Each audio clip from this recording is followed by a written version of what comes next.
اس وقت یہ مسئلہ پیش آ رہا ہے کہ کیا صبح سحری کے وقت لاؤڈ سپیکر پر نعت پڑھنا، درود پڑھنا یا ذکر و اذکار کرنا کیا یہ شرعاً درست ہے یا نہیں؟ کیا اسلام ہمیں اس چیز کی اجازت دیتا ہے یا نہیں؟ اور کیا یہ ثواب کا کام ہے یا نہیں؟ اس کے بارے میں ہم سنجیدگی کے ساتھ سنیں گے اور دیکھیں گے شریعت ہمیں کیا حکم دیتی ہے اور ہم کیا کرتے ہیں۔ ہم جذبات میں آ کر جب کوئی بندہ کہتا ہے کہ یہ عمل جائز نہیں ہے، ہم جذبات میں آ کر اسے برا بھلا کہتے ہیں کہ اس میں حرج کیا ہے۔ یاد رکھیں اس میں بالکل حرج ہے۔ آپ دیکھیے شریعت نے جو صبح کا وقت رکھا ہے، یہ صبح کا وقت وہ ہوتا ہے جو مقبولیت کا وقت ہوتا ہے، جس میں انسان عبادت کرے، تہجد پڑھے، ذکر و اذکار کرے، اللہ تعالیٰ کی طرف اپنی توجہ کرے، اللہ سے مانگے، گناہوں کی معافی مانگے، توبہ کرے، تہجد پڑھے، دوسرے عبادتیں کریں الگ الگ اور تنہا تنہا۔ لیکن ہم کیا کرتے ہیں، ہم 2-3 بندے جا کر مسجد میں مائک کھول کر نعتیں پڑھنی شروع کر دیتے ہیں۔ اس کے علاوہ جتنے بھی گھروں میں ہوتے ہیں افراد، وہ تو سنتے نہیں کیونکہ آواز آتی نہیں، وہ اپنے باتوں میں دوسرے کاموں مشغول ہوتے ہیں۔ لیکن اگر کوئی عبادت مشغول ہوگا، اس کی عبادت میں بھی خلل پڑتا ہے۔ نہ کوئی قرآن پڑھ سکتا ہے، نہ کوئی تہجد پڑھ سکتا ہے، نہ کوئی اپنی توجہ اللہ کی طرف کر سکتا ہے، یعنی ہر طرف سے کٹ جاتا ہے۔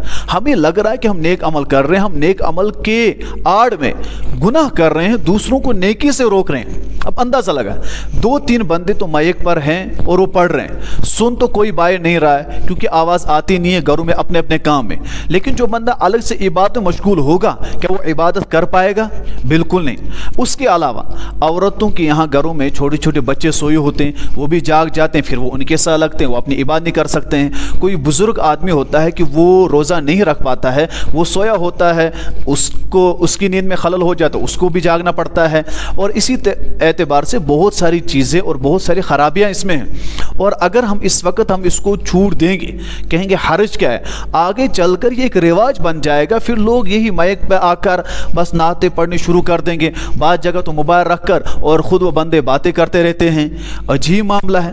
نعت تو آپ تب پڑھیں جب سامنے عوام ہو، جب سامنے کوئی ہے ہی نہیں، اس وقت تو سب سحری کھا رہے ہیں، پھر یہ کیسے نعت وات پڑھ رہا ہے۔ اور اس کے بعد نماز کے بعد لوگ جب سونے کے لیے جاتے ہیں، کیونکہ 9 بجے 10 بجے ان کو کام کرنے کے لیے جانا ہوتا ہے، یہ بزرگ 5-6 بوڑھے بیٹھ جاتے ہیں اور مائک کھول کر شروع ہو جاتے ہیں۔ ان کو تو کام پر جانا نہیں ہوتا ہے، جو بیچارے جوان جاتے ہیں ان کی نیند پہ خلل پڑ جاتا ہے۔ پھر اس طرح لوگ بدظن ہوتے ہیں۔ اور پھر اگر آپ ایسی جگہ پر ہے جس جگہ آبادی غیر مسلموں کی ہے، پھر تو آپ کو معلوم ہے کہ پھر اسلام سے نفرت ہو جاتی ہے۔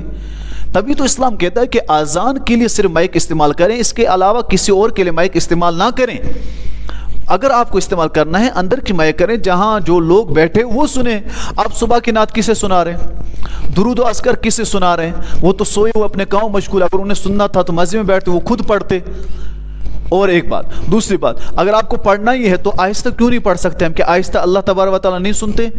اگر کوئی کہہ رہا ہے کہ یہ صحیح نہیں ہے، غلط نہیں ہے، ہم مانتے کیوں نہیں ہیں؟ ہم اپنی خواہشات اور اپنے جذبات کو لے کر اٹھے ہیں، ہم یہ نہیں دیکھتے اسلام ہمیں روکتا ہے یا نہیں روکتا ہے۔ پھر کچھ بندے ہیں جاہل قسم کے جو پھر آتے ہیں سوشل میڈیا پہ، کہتے ہیں نہیں اس میں کیا حرج ہے، یہ ہے وہ ہے۔ ارے اللہ کے بندے، اللہ کا خوف کرو، اللہ سے ڈرو۔